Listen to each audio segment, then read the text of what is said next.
students, in this video we'll discuss chapter number 7, manufacturing industries. Student, in our chapter number 6 we have completed agriculture. That was the part of primary activity. Agriculture किस में आता है बेटा? Mining किस में आता है? Primary activity में आता है, जिसको हमने लास्ट चैप्टर में कंप्लीट किया. तो एग्रीकल्चर से अगर आपको शुगर केन मिलता है, वीट मिल जाता है, तो क्या शुगर केन और क्या वीट इटसेल्फ इतना ज़्यादा यूजफुल है आपके लिए? नहीं ना बेटा. शुगर केन से अगर शुगर बन जाए, वीट से फ्लावर बन जाए, तो वो हमारे लिए ज़्यादा यूजफुल हो जाता है. तो इसी तरीके से बहुत सारे प्रोडक्ट्स हैं जो हमें प्राइमरी एक्टिविटीज से मिलते हैं. कहाँ से बच्चा? माइनिंग से और एग्रीकल्चर से. हम उन्हें यूटिलाइज नहीं कर सकते कब तक? जब तक उन पे कुछ ना कुछ प्रोसेसिंग ना लगी हो. ठीक है. तो पहले हमें जो भी प्रोडक्ट हमें एग्रीकल्चर से मिला है, माइनिंग से मिला है, उसे यूजेबल प्रोडक्ट्स में कन्वर्ट करना पड़ेगा, तब हम उसे कन्वीनियंटली यूज़ कर देंगे, है ना. कभी आपकी मम्मा आपको बोले कि चलो ये लो शुगर केन, और फिर बोले कि ये लो वीट, है ना, गेहूँ ले लो, शुगर केन ले लो, इन दोनों को खा लो और खाकर स्कूल चले जाओ, क्या आप जा पाओगे? या तो फिर आपकी मम्मी बहुत सारा कॉटन का बंडल आपको दे दे और बोले कि चलो इसको पहन लो और स्कूल चले जाओ, क्या हम जा पाएंगे? नहीं ना बेटा. उसी कॉटन से जब क्लॉथ बन जाएगा तो वो हमारे लिए यूजफुल है. शुगर केन से शुगर बन जाए, वीट से फ्लावर बन जाए, और इन दोनों को मिला के बिस्किट बन जाए, वो भी हमारे लिए ज़्यादा यूजफुल है. तो there is a need of manufacturing industry to convert whatever we have from mining sector or agriculture sector in the form of raw material to finished product which is more usable, more convenient to use with enhanced utility. उसकी utility बढ़ गई है, ज़्यादा conveniently आप उसको use कर पाओगे, है ना. चल, तो रॉ मटेरियल को प्रोसेस करना, उसको फिनिश प्रोडक्ट में कन्वर्ट कर देना, जैसे कॉटन से क्लॉथ बना देना, शुगर कैन से शुगर बना देना, वुड पल्प से पेपर बना देना, मिनरल ऑयल इनटू पेट्रोकेमिकल्स, इसी को क्या बोलते हैं बच्चा? Manufacturing. So what is manufacturing? Manufacturing is the conversion of raw material into finished product. Cloth from cotton, sugar from sugar cane and paper from pulp. इसी को क्या बोलते हैं बच्चा? मैन्युफैक्चरिंग. ये जो प्रोसेस है मैन्युफैक्चरिंग की, वो होती है with the help of machines and suitable technology. Machines की हेल्प से, सुटेबल टेक्नोलॉजी की हेल्प से हम ये काम कर पाते हैं. इंडस्ट्रियल रेवोल्यूशन 18th सेंचुरी में स्टार्ट हुआ. 18th सेंचुरी कौन सा पीरियड है बच्चा? वो पीरियड जो 1701 से स्टार्ट होकर 1800 पे ख़त्म होता है, उसे हम 18th सेंचुरी बोलते हैं. तो इसी पीरियड में इंडस्ट्रियल रेवोल्यूशन आया. कहाँ पर आया? ग्रेट ब्रिटेन में. Later spread to western Europe, और बाद में कहाँ फैल गया? वेस्टर्न यूरोप में. जो इंडस्ट्रियल रेवोल्यूशन है वो 18th सेंचुरी में स्टार्ट हुआ ग्रेट ब्रिटेन में, और बाद में वेस्टर्न यूरोप में फैल गया. It resulted in the growth and development of modern factories. Green revolution से बहुत सारी मॉडर्न फैक्ट्रीज आई, फैक्ट्रीज का डेवलपमेंट हुआ. और ये जो रेवोल्यूशन था, इसने एक नया ही रिलेशनशिप बना दिया between human beings, machines and natural resources. Green revolution established a relationship between human beings, machines and natural resources. Human being natural resources लेगा, machines पे उस पर processing लगाएगा और फिर खुद ही use कर लेगा. Manufacturing is closely related to other occupation. Manufacturing other occupation से भी related है. कैसे? Since it depends on them for raw material के लिए depend करेंगी, workers के लिए food, finished goods for market. ठीक है. तो कैसे ऑक्यूपेशन इससे जुड़े हुए हैं? वर्कर्स के लिए फूड, रॉ मटेरियल और फिनिश्ड गुड्स फॉर मार्केट. इसके अलावा मैन्युफैक्चरिंग और क्या करती है बेटा? पावर्टी को दूर करी, हमारे देश से गरीबी को दूर करी. अनएम्प्लॉयमेंट मतलब वो कंडीशन जहाँ पर लोग, यूथ काम तो करना चाहते हैं पर उन्हें काम ही नहीं मिल रहा है, तो अनएम्प्लॉयमेंट को दूर करेगा मैन्युफैक्चरिंग सेक्टर, पावर्टी को दूर करेगा, है ना. Thus, the position of developed nation as a world power depends on large extent on the development of manufacturing sector. जिस भी कंट्री का मैन्युफैक्चरिंग सेक्टर जितना बड़ा है, वो कंट्री उतना ही ज़्यादा डेवलप कर पाएगी. आप चाइना को देख लो, China pin to plane everything सब कुछ खुद ही बना रहा है, इसीलिए तो चाइना डेवलप्ड कंट्री की रेस में आ गया है आजकल, है ना. एक बहुत बड़े तरीके से बढ़ती हुई इकोनॉमी चाइना बन गया है, because it is producing everything. Any economic activity which is associated with the production of good is called an. हर वो इकोनॉमिक एक्टिविटी जो किससे एसोसिएट करी हो, किससे जुड़ी हुई हो, गुड के प्रोडक्शन से उसे ही हम क्या कहते हैं, इंडस्ट्री। तो इंडस्ट्री की डेफिनेशन आप यहीं से लर्न करेंगे बच्चा। क्या है इंडस्ट्री की डेफिनेशन? इंडस्ट्री की डेफिनेशन है any economic activity which is associated with the production of good, any activity which is associated with the production of good is called industry. भले ही वो मिनरल को एक्सट्रैक्ट करना हो, गुड्स और services को produce करना हो, प्रोविजन हो सर्विसेज के लिए या गुड का प्रोडक्शन हो, इसे क्या कहते हैं बच्चा? Industries.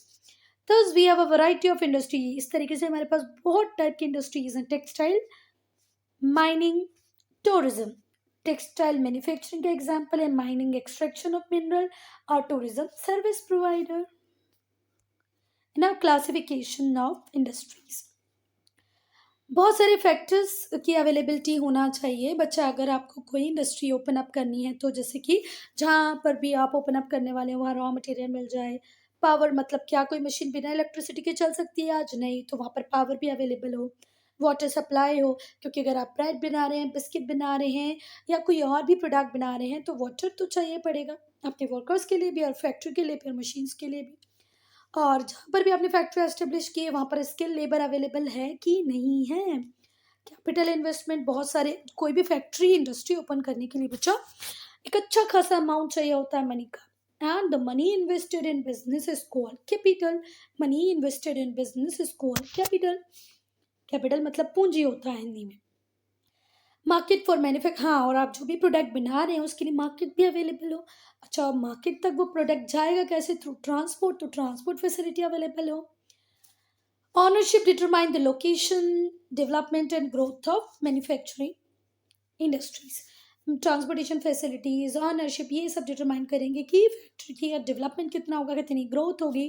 Those industries can be classified into several groups, और इनके बेसिस पे हम इंडस्ट्रीज को सेवरल ग्रुप्स में डिवाइड कर सकते हैं। पहला ग्रुप जो सबसे इजी और मेरा फेवरेट है वो है on the basis of raw material. So dear students, to remember the industries which is based on agriculture for their raw material is called agro based industry। Agro based industry वो industries हैं जो अपना raw material agriculture से लेती हैं, भले वो plant हो या एनिमल हो। जैसे कॉटन टेक्सटाइल, जो textile, silk textile, vegetable oil, sugar, food processing, ये सब क्या है? एग्रो बेस्ड इंडस्ट्री, क्योंकि इन सब का रॉ मटेरियल कहाँ से आता है? एग्रीकल्चर से। सेकेंड है मिनरल बेस्ड। अगर मैं मिनरल बेस्ड की बात करूँ तो those industries which takes minerals as their raw material is called mineral based industries। वो सारी फैक्ट्रीज इंडस्ट्रीज जिनका रॉ मटेरियल मिनरल होता है, जैसे कि iron and steel industry, aluminium industry, ये सब का एक एग्जाम्पल है मिनरल बेस्ड इंडस्ट्रीज का। मिनरल बेस्ड इंडस्ट्रीज ऑब्टेन मतलब लेती हैं raw material from rocks and mineral, या तो रॉक से लेंगी या मिनरल से लेंगी। जैसे iron and steel, aluminium, cement are the example of mineral based industries। Cement, iron and steel, aluminium का एक एग्जाम्पल है बच्चा मिनरल बेस्ड इंडस्ट्रीज के। Now pastoral based, pastoral based industry वो होती हैं जिनका रॉ मटेरियल प्योरली किससे आता है? एनिमल से आता है। So industries which based for their raw material on animals is called pastoral based industries. जैसे कि शिप के ऊपर बेस करेंगी, गोट के ऊपर एंड काउ के ऊपर। They use hides, skin, bones, horns, flesh, milk. कौन कौन से एनिमल का यूज हो सकता है? शिप का, गोट का, काउ का, एटसेट्रा। और इनके किस किस पार्ट का यूज होता है बेटा? हाइड मतलब हाइड का, स्किन का, बोन्स का, हॉर्न्स का, फ्लैश का और मिल्क का। Woollen textile, leather goods. Woollen textile किसके ऊपर बेस करती हैं बेटा? शिप के ऊपर बेस करती हैं। लेदर इंडस्ट्री काउस के ऊपर बेस करती हैं। डेयरी प्रोडक्ट्स के लिए आप काउ और गोट्स दोनों पे बेस कर सकते हैं। तो क्या एग्जाम्पल होंगे पेस्टोरल बेस्ड के? Woollen textile, leather goods, dairy products. तो अभी समझ में आया पेस्टोरल बेस्ड इंडस्ट्री वो इंडस्ट्रीज हैं जिनका रॉ मटेरियल एनिमल से मिलता है। वो एनिमल के एग्जाम्पल है sheep, goat, cow. Then marine based, marine जहाँ भी दिख जाए मतलब ये पानी की बात कर रहे हैं, ओशन की बात कर रहे हैं, है ना। मराइन बेस्ड इंडस्ट्रीज वो इंडस्ट्रीज हैं जिनका रॉ मटेरियल सी से आता है, ओशन से आता है। मैंने बोला ना पानी ओशन से जुड़ा होगा, जहाँ पर भी वर्ड मराइन आपको दिखेगा। तो मतलब वो सारी फैक्ट्रीज, वो सारी इंडस्ट्रीज जो अपना रॉ मटेरियल सी से या ओशन से लेती हैं, उन्हें हम क्या कहते हैं, marine based. Processing of she food, manufacturing of fish oil, एक सी कॉड टेबलेट आता है जो फिश ऑयल से ही बनता है, ये सब एग्जाम्पल हैं मराइन बेस्ड इंडस्ट्रीज के। उसके बाद है फॉरेस्ट बेस्ड इंडस्ट्रीज। तो सब में वही है बेटा, वो इंडस्ट्रीज जो फॉरेस्ट पे बेस करेगी अपने रॉ मटेरियल के लिए, उन्हें क्या कहा जाएगा, फॉरेस्ट बेस्ड इंडस्ट्रीज, है ना। ये अपना रॉ मटेरियल किससे लेती हैं बेटा, प्लांट से और ट्रीज से। किससे लेती हैं, प्लांट्स और ट्रीज से। जैसे कि paper, cardboard, rayon, lakh, resin, furniture और फॉरेस्ट बेस्ड इंडस्ट्रीज। क्या क्या फॉरेस्ट बेस्ड इंडस्ट्रीज से, कार्डबोर्ड, रेयन, लाख, ये लाख मतलब जिससे चूड़ियाँ बनती हैं, मम्मियों से पूछना वो बताएंगे आपसे। रेजिन मतलब जितने भी क्या बनते हैं, फेविकॉल, गम वगैरह जो बनता है वो रेजिन से बनेगा। फर्नीचर आपको पता ही है। एडेसिव, जितने भी एडेसिव बनते हैं वो सारे रेजिन से। सो बेटा ये था classification on the basis of raw material, है ना। इसमें हम लोगों ने क्या क्या पढ़ा था बेटा, देखो, मराइन बेस्ड मतलब ओशन के ऊपर बेस्ड, फॉरेस्ट बेस्ड मतलब जो फैक्ट्रीज अपना रॉ मटेरियल फॉरेस्ट से लेती हैं वो होगी फॉरेस्ट बेस्ड, एग्रो बेस्ड जो एग्रीकल्चर से लेंगी, मिनरल बेस्ड जो मिनरल से लेंगी, पेस्टोरल बेस्ड जो एनिमल से लेंगी। ठीक है, इसके अलावा भी कुछ था क्या, बस ना, अगर कुछ होगा तो वो देख लेना ऊपर। चलो, अब on the basis of size, the size of an industry depends upon the amount of capital invested. जितना बड़ा अमाउंट में आप कैपिटल इन्वेस्ट करोगे उतना बड़ा उसका साइज हो जाएगा। जितने लेबर आप अपॉइंट करोगे काम करने के लिए, एम्प्लॉय करोगे, जितनी क्वांटिटी में आप गुड प्रोड्यूस करोगे, साइज डिसाइड हो जाएगा। कॉटेज इंडस्ट्री, कॉटेज इंडस्ट्री वो इंडस्ट्रीज होती है बच्चा जो लोकल रॉ मटेरियल का यूज़ करेगी, छोटे मोटे टूल्स इक्विपमेंट उसके पास होंगे। जो इंडस्ट्रीज होगी बेसिकली रूरल एरियाज में मिलेगी, और जो प्रोडक्ट्स है वो बेसिकली लोकल मार्केट में सेल करने के लिए ही बनाया जाता है। लेबर होती है, फैमिली मेम्बर ही लेबर का काम कर देते हैं। फार्मर और क्राफ्ट पर्सन अपने फ्री टाइम में गुड्स बनाते हैं, क्या, रोप्स, बास्केट, रस्सी और बास्केट बना लेते हैं। हैंडलूम क्लॉथ बना लेते हैं, लेदर के आइटम बना लेते हैं। स्मॉल स्केल इंडस्ट्रीज, तो स्मॉल स्केल इंडस्ट्रीज वो इंडस्ट्रीज होती हैं जिनकी में होती है पावर ड्रिवन मशीन, मतलब वो मशीन्स जो कहीं ना कहीं किससे रन करेंगी, पावर से रन करेंगी। रॉ मटेरियल जो ऑब्टेन करते हैं कई बार वो लोकली भी कर लेते हैं और कई बार आउटसाइड मतलब जिस एरिया में रहना है बाहर से भी मंगवा लेते हैं। Goods even sold through traders, और जो गुड्स होते हैं उनको ट्रेडर्स के थ्रू सोल्ड करते हैं। रॉ मटेरियल आसपास मिल गया तो ठीक है, नहीं तो बाहर से भी रॉ मटेरियल बुलवा लेते हैं। They are generally owned by an individual, individual इनको ओन करता है, मतलब मालिक इंडिविजुअल्स होते हैं। और जो वर्कर्स होते हैं, लेबर्स होते हैं, वो भी यहाँ पर स्मॉल नंबर में होते हैं, थोड़े वर्कर्स होते हैं, है ना। इंडिविजुअल इनको ओन करते हैं कंपनी फैक्ट्रीज को, और गुड्स ट्रेडर्स के थ्रू सेल आउट होता है। स्मॉल स्केल इंडस्ट्री का एक इम्पॉर्टेंट रोल है डेवलपिंग कंट्रीज में। इंडिया जैसी डेवलपिंग कंट्रीज में स्मॉल स्केल इंडस्ट्री का एक इम्पॉर्टेंट रोल होता है।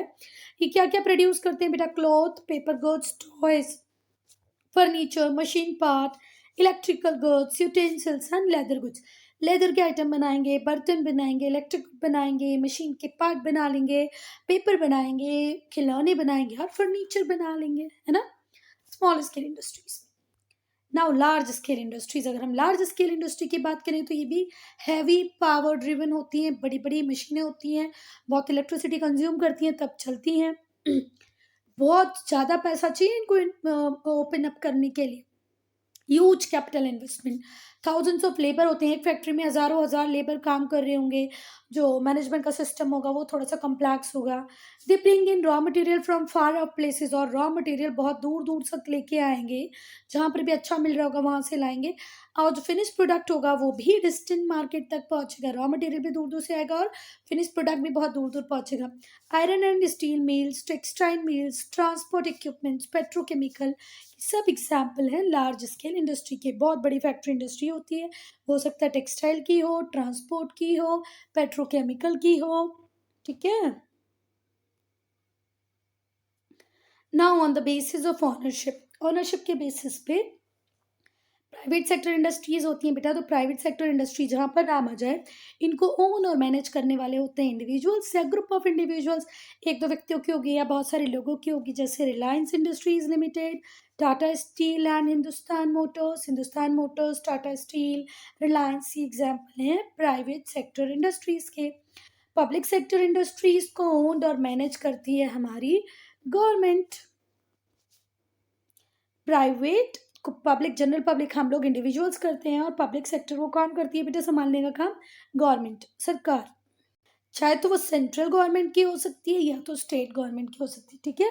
सेंट्रल गवर्नमेंट भी उसकी ऑनर हो सकती है और स्टेट गवर्नमेंट भी हो सकती है, या इनकी कोई एजेंसी होगी, जैसे Bhilai steel plant, Bharat heavy electricals, BHEL, Bhilai steel plant, ये पब्लिक सेक्टर इंडस्ट्री के ही एग्जाम्पल्स हैं। Now joint sector industries, joint sector industries को ओन और मैनेज करते हैं दोनों ही लोग, प्राइवेट फर्म्स भी और गवर्नमेंट एजेंसीज भी, मतलब मिलकर। मतलब हम कुछ कुछ हम ये प्राइवेट इंडिविजुअल्स आएंगे और कुछ कौन आएंगे बेटा, गवर्नमेंट। दोनों हाथ मिलाकर आपस में काम करेंगी, एक दूसरे की हेल्प करेंगी, ओन्ड और manage by even private firms and government agencies, दोनों होंगे, है ना, प्राइवेट फर्म्स भी होंगे और गवर्नमेंट एजेंसी भी होगी। इसकी एग्जाम्पल हैं Gujarat Alkalies Chemical Limited, Gujarat Alkalies Chemical Limited, Punjab National Bank and Oil India Limited, Oil India Limited, Punjab National Bank, Gujarat Alkalies and Chemical Limited. These are a few example of joint sector industries: Punjab National Bank, Oil India Limited, Gujarat Alkalis and Chemical Limited. Now cooperative sectors, cooperative sector industries की हम बात करें बच्चा, तो इनको own और manage करने वाले होते हैं group of people. Generally the member are the producer of raw material, ये वही मेंबर होते हैं जो रॉ मटेरियल प्रोड्यूस करते हैं, और वही फिर आगे जाके कोऑपरेटिव सेक्टर इंडस्ट्रीज को लेते हैं। जैसे कि example of such industries are handloom, food processing, dairy products. Amul example है बच्चा कोऑपरेटिव सेक्टर का, अमूल गुजरात से, plus Mother Dairy from Delhi, these are example of cooperative sector. इसके बाद है multinational companies, multinational corporation. Multinational corporation तो वो कॉरपोरेशन है जो सेटअप होती हैं in collaboration with foreign investor, ये फॉरेन से इंडिया में आती हैं। Such industries are owned and managed by members of 2 or more countries. इनका जो कंट्रोल होता है वो कम से कम 2 कंट्रीज के पास तो होगा ही। ये इनके एग्जाम्पल हैं Maruti Suzuki, Maruti from India, Suzuki from Japan, Coca Cola from USA। अब हम पढ़ेंगे वो फैक्टर जो किसी भी इंडस्ट्री के लोकेशन को इफेक्ट करते हैं। इंडस्ट्रीज हम वहाँ पर लोकेट करेंगे बच्चा जहाँ रॉ मटेरियल इजीली अवेलेबल हो जाए, फिर goods can be easily sold at lowest possible cost पे आपका गुड भी सोल्ड हो जाए, आपको रॉ मटेरियल मिल जाए। ये जो लोकेशंस होती हैं इनको बहुत डेलिब्रेशन के बाद, बहुत सोचने, डिबेट और डिस्कशन के बाद सेलेक्ट किया जाता है। Many geographical, historical, economic, human, political factors influence the choice of location. Location कहाँ पर होगी इसके लिए हम बहुत सारे फैक्टर्स का एनालिसिस करते हैं, जैसे पॉलिटिकल, सरकार कैसी है उस जगह की, ठीक है, ह्यूमन, इकोनॉमिक, ये जोग्राफिकल, हिस्टोरिकल, इन सारे फैक्टर्स का आप एनालिसिस करते हैं। एक डेलिब्रेशन के बाद ही आप कोई डिसीजन लेंगे, सोच समझने की बात। भाई इतना बड़ा इन्वेस्टमेंट कर रहे हैं तो ऐसे थोड़ी कर देंगे। पहला तो हम देखेंगे कि भैया लेवल लैंड अवेलेबल हो, लार्ज एरियाज अवेलेबल हो, रेगुलर एंड एश्योर्ड सप्लाई हो रॉ मटेरियल की, चीप और एडिकेट पावर सप्लाई हो, एडिकेट सप्लाई हो स्किल लेबर की, स्किल लेबर भी मिल जाए, चीप और एडिकेट पावर मतलब इलेक्ट्रिसिटी भी मिल जाए, लेबर भी मिल जाए, रॉ मटेरियल भी मिले, लेवल लैंड भी मिल जाए, और ट्रांसपोर्टेशन का भी एफिशिएंट नेटवर्क। और ऐसा नहीं हो कि ट्रांसपोर्टेशन का एफिशिएंट नेटवर्क तो है पर रेट इतने हाई है कि हम ले ही नहीं पा रहे हैं। मार्केट के बिल्कुल पास में हो, जिससे कि आपका जो मैन्युफैक्चर गुड है वो इजीली सेल हो जाए। कुछ इंडस्ट्रीज होती हैं जैसे पेपर, इनको लार्ज क्वांटिटी में पानी चाहिए होता है, वाटर। तो जो इंडस्ट्रीज हैं यूजुअली हम लोकेट करते हैं नियर रिवर्स, कैनाल्स और लेक्स। फिर भैया ये सब तो आपने देख लिया, पर आपके पास पैसा होना भी बहुत ज़रूरी है, रुपया होना भी बहुत ज़रूरी है। तो कैपिटल बैंक इजीली वहाँ क्रेडिट दे रहा है कि नहीं दे रहा है, गवर्नमेंट की क्या प्लानिंग है उस एरिया के लिए, और गवर्नमेंट पॉलिसी, सबसे ज़्यादा इंपॉर्टेंट तो यही है, गवर्नमेंट पॉलिसीज। अब है इंडस्ट्रियल सिस्टम। तो इंडस्ट्रियल सिस्टम क्या होता है बच्चा? The functioning of an industry depends on a system. एक सिस्टम में काम करती है पूरी इंडस्ट्री, है ना। जो फंक्शनिंग है इंडस्ट्री की वो डिपेंड करती है एक सिस्टम के ऊपर, और इसी सिस्टम को हम बोलते हैं इंडस्ट्रियल सिस्टम। इस सिस्टम के अंदर आता है input, process and output. Input, process and output, ये किसकी एग्जाम्पल है? सिस्टम, मतलब किसकी एग्जाम्पल नहीं है, मतलब सिस्टम में क्या क्या होता है, तो सिस्टम में होती है इनपुट, प्रोसेस और आउटपुट। अब इनपुट क्या होता है बच्चा? आपको इनपुट में रॉ मटेरियल देना पड़ेगा, सोर्सेज ऑफ पावर देने पड़ेंगे, मतलब इलेक्ट्रिसिटी देनी पड़ेगी, labour, cost of land, machinery, transport, other infrastructure, ये सब क्या है? Input. Raw material, power, labour, machinery, ये सब इनपुट के एग्जाम्पल हैं। देन प्रोसेस, प्रोसेस में आएगा variety of activities which convert raw material into finish products. Processes में क्या आएगा? बहुत सारी एक्टिविटीज जो रॉ मटेरियल को फिनिश प्रोडक्ट में कन्वर्ट कर देती है, और सुटेबल टेक्नोलॉजी भी चाहिए। Then output, output final finish product होता है जिसको सेल करके आपको क्या मिल जाएगी बच्चा? इनकम। ठीक है, फॉर एग्जाम्पल अगर हम कॉटन टेक्सटाइल मिल लगाते हैं तो रॉ मटेरियल चाहिए एज अ इनपुट, फिर आपको फैक्ट्री लगाने की कॉस्ट भी आपके पास होनी चाहिए। वेजेस पे टू द लेबर, लेबर को क्या पे करना पड़ेगा आपको? मजदूरी। वेजेस, वेजेस मतलब होता है मजदूरी, है ना। पैसा हो उस फैक्ट्री को सेट करने का। ट्रांसपोर्टेशन कॉस्ट, ये मेन प्रोसेस इन्वॉल्व होती है मैन्युफैक्चरिंग में। वो कौन कौन सी होती है? गिनिंग, पहले बीज निकालते हैं हम कॉटन से, फिर स्पिनिंग, फिर उसको में धागा बनाते हैं, फिर वीविंग, फिर धागा को हॉरिजॉन्टली और वर्टिकली प्लेस करके कपड़ा बना लेते हैं। पहले बीज निकालेंगे, फिर स्पिन होगा, मतलब स्पिन धागा बनेगा, है ना। धागा बनने के बाद वीविंग होगी, जब धागे को आप हॉरिजॉन्टली वर्टिकली रख देते हैं तो क्या बन जाता है? क्लॉथ। फिर क्लॉथ बना अभी वाइट कलर का, इसको आपको डाई करके कलर करना पड़ेगा, फिर उसके ऊपर प्रिंटिंग करनी पड़ेगी, और जो आउटपुट मिलेगा वो होगा क्लॉथ और गारमेंट जो हम पहनते हैं। So student, I am ending this video here only. If you have any doubt, any problem, to write in comment section. We'll start part 2 with industrial reasons.